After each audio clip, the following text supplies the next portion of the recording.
Nouvel épisode des ailes se déploie. Nous étions ce matin en direct de Grosbois. Bonjour Mickaël. Bonjour Fabien, bonjour à tous. Qu'est-ce qu'il faut retenir de cette séance qui s'est disputée sous un soleil radieux et sur une piste rapide? Une piste rapide et vraiment beaucoup de concurrents. 20 ailes se sont qualifiées ce matin sur le domaine de Grosbois et vraiment des belles impressions un peu tout au long de la matinée. Donc c'était vraiment une séance intéressante.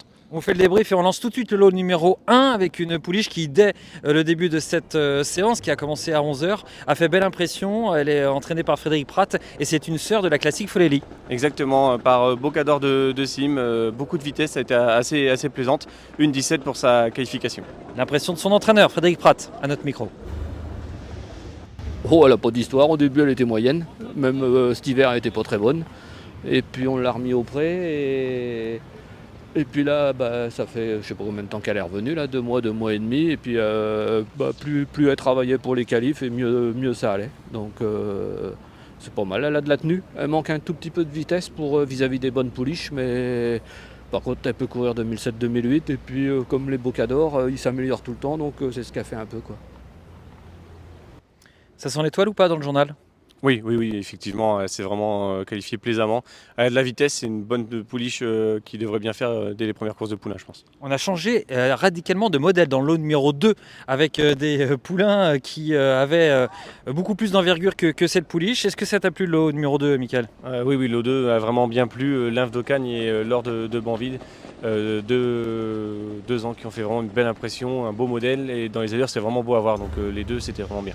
Lymphe d'Ocagne pour Frédéric Senet. Puis là, on voit à l'image le représentant de Bruno Bourgoin pour Michel Agostini, le propriétaire. On a vu un peu d'enthousiasme autour de cette équipe. Ce poulain leur plaît a priori. Oui, il leur plaît et Bruno Bourgoin qui a fait une très bonne matinée, 4 sur 4 ce matin, donc voilà, avec plusieurs poulains intéressants, mais ça vous l'aurez de débrief dans le Province Course. Et Frédéric Senet qui disait, je lui disais, c'est rare de te voir avec des 2 ans. Il me disait, quand ça avance. Exactement. Et c'est vrai, et cette lymphe d'Ocagne nous a plu. Dans l'eau numéro 4 également, bonne impression. Oui, le numéro 4, c'est Logan Giel, un fils de Kylian Giel qui s'est vraiment qualifié plaisamment. Une 17-2 pour le chrono de ce poulain mené par Franck Ouvry. Et estimé, il a vraiment beaucoup de vitesse, il était vraiment plaisant tout au long de sa qualification. C'est un fils de Kylian Giel, la classique. On écoute tout de suite son entraîneur, c'est Jean-Luc Dersoir.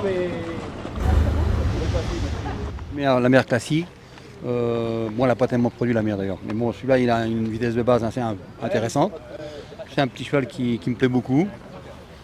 Voilà. Donc, vous savez, quand ils ont la vitesse de base, déjà on peut travailler. Hein. On va le voir aux courses quand? Peut-être cet été, on verra. Hein. C'est ce qu'il y a de mieux dans la maison? C'est un poulain qui me plaît bien. Il y en a d'autres, mais bon, celui-ci, il faisait partie des chevaux les plus vite de la maison. Voilà pour l'essentiel, merci Mickaël. Les résultats, on l'espère ce soir dans 24 heures au trot, mais en tout cas les résultats complets, sans aucun doute, dans Province Course Lebdo la semaine prochaine. Exactement, avec plusieurs chevaux repérés. Prochain rendez-vous ici à Grosbois pour les qualifs? Le 9 juin, vendredi 9. Puis on salue l'équipe à Solvala qui est au cœur de l'élite Lopette avec 24 heures au trot Province Course. Vous êtes dans l'action au trot, à très vite.